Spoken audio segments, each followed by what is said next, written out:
बहुत सारे सदस्य हैं, बहुत अच्छे वक्ता हैं, पर आपने मुझे मौका ये दिया समय बोलने की का व्यवस्था है, इसको नहीं बढ़ा सकते।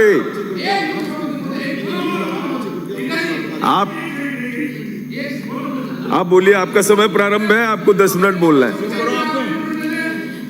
सभापति महोदय, मैं माननीय उप मुख्यमंत्री व वित्त मंत्री दिया कुमारी जी, जिन्होंने अपना पहला पूर्ण बजट दिया, उसके लिए बहुत बहुत बधाई देना चाहती हूँ।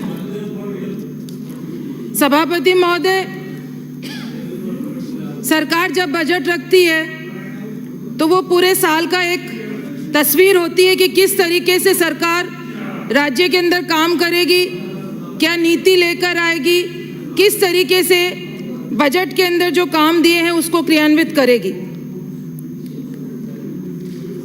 हमारी पूर्ववर्ती सरकार कांग्रेस सरकार ने लगातार 5 साल तक बहुत शानदार बजट दिया और मैं समझती हूँ कि ये जो बजट इस बार दिया है भारतीय जनता पार्टी की सरकार ने, ये उन 5 साल का जो बजट था उसी बजट की रूपरेखा के ऊपर ये बजट तैयार करा है।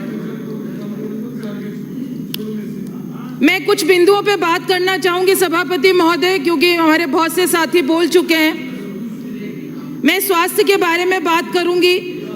मैंने सुना था माननीय मुख्यमंत्री महोदय ने कहा था कि ये जो बजट है ये स्वास्थ्य को समर्पित होगा, लेकिन पिछली जो गहलोत सरकार थी उन्होंने चिरंजीवी योजना चालू करी, 25 लाख का स्वास्थ्य बीमा योजना चालू करी, 10 लाख की दुर्घटना बीमा योजना चालू करी। लेकिन जब ये बजट आया, इसमें जब स्वास्थ्य का पॉइंट आया तो कहीं पर भी उस चिरंजीवी योजना के बारे में किसी भी प्रकार की बात नहीं कही गई, उस पर वो मौन रहे। आयुष्मान भारत की बात करी, लेकिन जनता के अंदर असमंजस की स्थिति है कि उस चिरंजीवी योजना के अंदर हमारा लाभ, स्वास्थ्य लाभ हम ले सकेंगे या नहीं ले सकेंगे। कृपलानी जी, मैंने आपको बहुत ध्यान से सुना था, आप मुझे डिस्टर्ब कर रहे हो आप आपस में बोल के।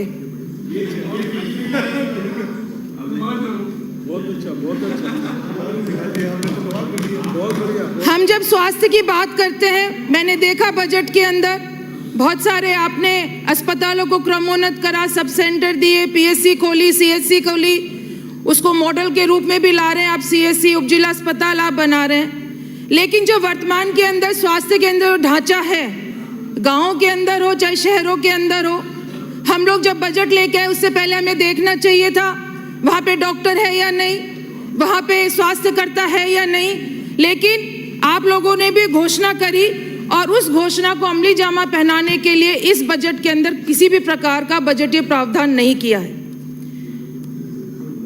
मैं सभापति महोदय शिक्षा पे आऊंगी। हमारे शिक्षा मंत्री यहाँ नहीं है और अच्छा वो नहीं है यहाँ पर। शिक्षा का जो बजट अलॉट किया है, मैंने बहुत ध्यान से पढ़ा, वो सिर्फ ऊंट के मुंह में जीरा देने जैसा है। हमारी पूर्व की सरकार ने इंग्लिश मीडियम स्कूल खोले, लेकिन इस बजट के अंदर इंग्लिश मीडियम जो स्कूल है उसके बारे में किसी भी तरीके का कोई प्रावधान नहीं है, उस पर सरकार मौन है। मैं अपने विधानसभा की बात करती हूँ, बाडेट ग्राम पंचायत है, दूर की पंचायत है, और गांव वासियों के कहने से वहाँ पे गांव चिमनपुरा के अंदर इंग्लिश मीडियम स्कूल खोली, और अब वहाँ पर आवेदन जो आए हैं वो 110 आवेदन वहाँ पर आए हैं, लेकिन वहाँ पढ़ाने के लिए टीचर नहीं है। मैं आपके माध्यम से सरकार से निवेदन करना चाहती हूँ कि एक गरीब का बच्चा भी सपना देखता है इंग्लिश मीडियम स्कूल में पढ़ने का। आप लोगों को इस बजट के अंदर प्रावधान करना चाहिए था, उन इंग्लिश मीडियम स्कूल को जीवित रखें, उसमें अगर स्टाफ की कमी है तो उन स्टाफ को वहाँ पर नियुक्त किया जाए ताकि गरीब का बच्चा भी इंग्लिश माध्यमिक विद्यालय में पढ़ सके। मैं आपके माध्यम से कहना चाहूँगी, शिक्षा के अंदर प्राइवेट स्कूल के जो है वो फीस स्ट्रक्चर के बारे में भी किस तरीके से उसको कंट्रोल किया जाएगा, उस पर भी कोई प्रावधान इसके अंदर नहीं करा है। अब मैं बात करूं रोजगार की। रोजगार के अंदर तो संभव नहीं हो पाएगा। मनरेगा के अंदर रोजगार की गारंटी दी हमारी पूर्ववर्ती सरकार ने 125 दिन की, और ग्रामीण क्षेत्र के अलावा शहरी क्षेत्र के अंदर भी रोजगार की गारंटी थी। मैं समझती हूँ कि एक गरीब व्यक्ति की लाइफ लाइन के रूप में ये नरेगा योजना है, लेकिन इसके ऊपर भी कि वो 125 दिन चालू रहेंगे या नहीं, उस पे भी इस बजट के अंदर कोई प्रावधान नहीं है, उस पे भी सरकार मौन है। मैं शहर के लिए भी नरेगा एक लाइफ लाइन है। आप लोग को चाहिए बीजेपी सरकार को कि जॉब क्रिएशन की तरफ वो ध्यान दें, ये नहीं कि जो जॉब क्रिएशन किए थे उनको खत्म करने का काम करें। आगे मंत्री, कहा तो तय था उजाला हर घर के लिए, कहा तो तय था उजाला हर घर के लिए, कहा चिराग मयस्सर नहीं शहर के लिए।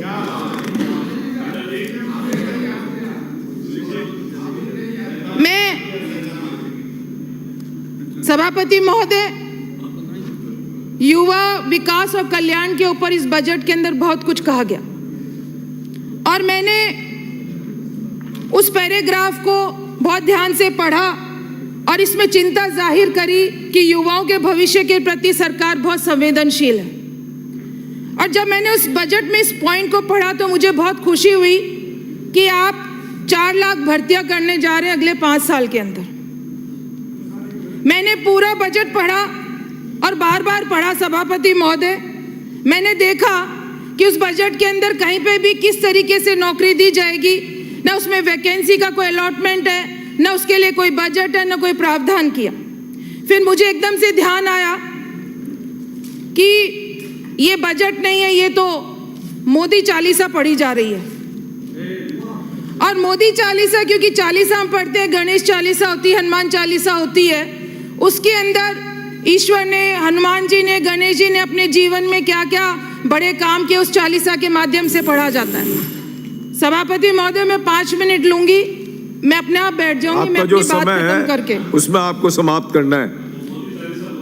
हाँ, वो इशारा उधर से हो जाता है, मैंने सुना ऐसा। अब नौकरियां, हमारे जो नॉन बायोलॉजिकल प्रधानमंत्री हैं, उन्होंने बहुत तरीके बता दिए नौकरियों के। उन्होंने कहा कि नाले की गैस से पकोड़े तलने भी एक रोजगार है, तो मैं समझती हूँ 4 लाख में वो भी होगा। उन्होंने हेलीकॉप्टर को रोड पे चलाने का काम करा, तो बहुत सारे हमारे युवा उस हेलीकॉप्टर को धक्का देने के अंदर काम करेंगे, शायद वो 4 लाख नौकरियां, वो बात आप लोगों ने करी है। सभापति महोदय, मैं सड़क के लिए बात करूंगी।